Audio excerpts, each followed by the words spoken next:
पुढील निवेदन आहे आमचे नवोदित कवी नितीन सुखदरे सर यांना मी निमंत्रण करेल की त्यांनी रंगमंचावर येऊन कविता सादर करावी.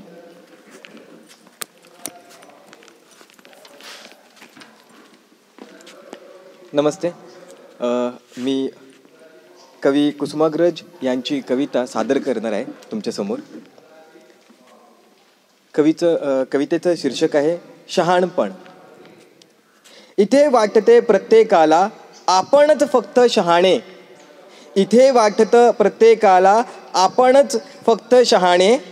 झाल्या जरी हातून चुका तरी करतात बहाणे.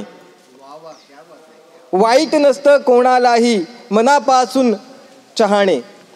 वाईट नसतं कोणालाही मनापासून चहाणे. मात्र वाईट असतं कोणालाही पाण्यामध्ये पाहणे. जरुरी असतं प्रत्येकाने वकूब ओळखून राहणे. जरुरी असतं प्रत्येकाने वकूब ओळखून राहणे. नशिबी येत नाही तरी प्रवाह प्रतीत वाहणे. प्रवाह प्रतीत वाहणे. धन्यवाद.